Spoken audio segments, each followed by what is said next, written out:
सबसे पहले कुछ मीनिंग देख लेते हैं। जैसे सिनिटल, सिनिटल मतलब होता है निंदक, ट्रू मतलब होता है बेईमान, क्रॉस मतलब होता है धोखा देना, डीम पास्ट मतलब होता है इतना अतीत कि आप भूल चुके होंगे लगभग, और इम्बिटर मतलब होता है क्रोधित होना, और इम्बिटर्ड मतलब होता है ट्रूथ। इम्बिटर्ड एडजेक्टिव है। सेवंथ में आइडिया कुछ इस तरह है कि आप एक ऐसे पर्सन हो जो हमेशा दूसरे में सिर्फ गलतियां ढूंढते हो और खुद की गलती कभी भी नहीं मानते, खुद को कभी भी नहीं देखते। आपको हमेशा एक ही धुन लगा हुआ रहता है कि मानव कभी भी परफेक्ट नहीं हो सकता, हमेशा उसकी धोखा देने की आदत है। मानव का यही धर्म है कि धोखा दो और कमाओ, खुश रहो, कभी भी मानव पे विश्वास मत करो। तो आप मिसएंथ्रोप हुए, आप क्या हुए? मिसएंथ्रोप। अब एट्थ आइडिया आते हैं। तो एट्थ आइडिया में क्या है कि अगर आपको मान लीजिए कोई डीम पास्ट में आपका किसी महिला ने आपको किसी महिला से पाला पड़ा और उस महिला ने आपको बहुत बड़ी धोखा दिया हो या ट्रस्ट बेइज्जती किया हो या आपका ट्रस्ट दिल दुखाया हो, तो आप महिला से हेट करने लगते हो और ये हेट अपने आप एक प्रतिरक्षा तंत्र के रूप में आपके अंदर डेवलप हो जाता है। तो आप कैसे पर्सन हो? मिसोगाइनिस्ट। अब नाइन्थ आइडिया में आते हैं। नाइन्थ आइडिया सीखने से पहले एक मीनिंग देख लेते हैं।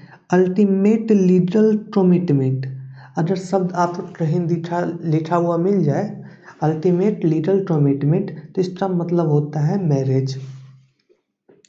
आप शादी के, अब ये आइडिया कुछ इस तरह है, आप शादी के बंधन में नहीं बनना चाहते हो और आप सोचते हो कि अपोजिट जेंडर अच्छा दोस्त हो सकता है, अच्छा बॉयफ्रेंड गर्लफ्रेंड हो सकता है, अच्छा फ्लैटमेट हो सकता है, अच्छा रूममेट हो सकता है, पर आप लीगली मैरिज के बंधन में नहीं बनना चाहते।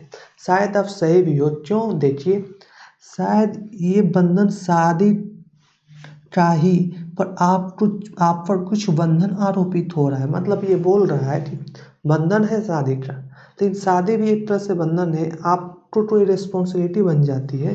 तो मतलब ये बंधन आप पर भी आरोपित हो रहा है शादी का, मतलब कुछ ना कुछ फ्रीडम की कमी हो रही है। आप शायद ऐसा बिलीव करते हो कि आप खुद में सही भी हो और सच में आप सही भी हो, क्योंकि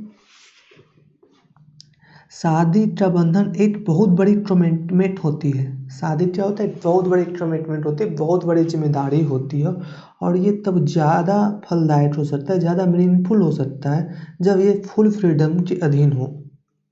तो अगर आप ऐसा सोच रखते हो तो आप मेसोगेमिस्ट हो। मतलब आप शादी तो इतना हेट नहीं करते हो, लेकिन आप बोलते हो, आपका कहना ये है कि शादी जैसा चीज़ जिसमें बहुत बड़ी कमिटमेंट होती है, और इतनी बड़ी कमिटमेंट क्या चीज़ है, अगर फुल फ्रीडम के अधीन हो, मतलब शादी करने की जरूरत क्या, पहले से ही मान लो कि हम दोनों साथ में रह रहे हैं और ये रिस्पॉन्सिबिलिटी हम आपके प्रति निभाएंगे, आप मेरे प्रति निभाइएगा। तो अगर आप ऐसी सोच रखते हो तो आप क्या हो? मैसोगेमिस्ट। अब टेंथ में आते हैं। तो टेंथ में कुछ इस तरह आइडिया है। तो उससे पहले दो शब्द देख लेते हैं। सबसे पहले एक है ऑस्टेरिटी। ऑस्टेरिटी मतलब होता है सादगी। एक होता है अब्सिस्टेंस। अब्सिस्टेंस मतलब होता है संयम, परहेज। ये बहुत इंपॉर्टेंट वर्ड है, संयम। संयम से ही जिंदगी बनती है। तो अब टेंथ आइडिया में आते हैं। मान लीजिए आप ये क्लेम करते हो, क्योंकि आपको लगता है आपको ज़िंदगी की सच्चाई पता है, तो आप बोलते हो कि सेल्फ डिनायल, सादगी और चिंतन ही एक अच्छी ज़िंदगी की विशेषता है। अगर आप ऐसा क्लेम करते हो कि सेल्फ डिनायल, सादगी और चिंतन ही एक ज़िंदगी की विशेषता है, आप सोचते हो कि सिंपल फूड और कम से कम और जितना उचित मात्रा में, मतलब आप ऐसा सोचते हो कि एक सिंपल फूड मिले और जितना कम से कम मात्रा में फूड कंज्यूम करके आपका बॉडी और सोल एक दूसरे से जुड़ के रह सकते। और आप ऐसा भी सोचते हो कि आप तुरंत भर की दुनिया से क्या फ़ायदा, तो इससे जितना दूरी बना के रखो उतना एनर्जी बचेगा। और आप सोचते हो कि अगर आप ऐसा करते हो तो आपको आत्मिक पूर्णता मिलती है, फुल सेटिस्फेक्शन आपको मिलता है।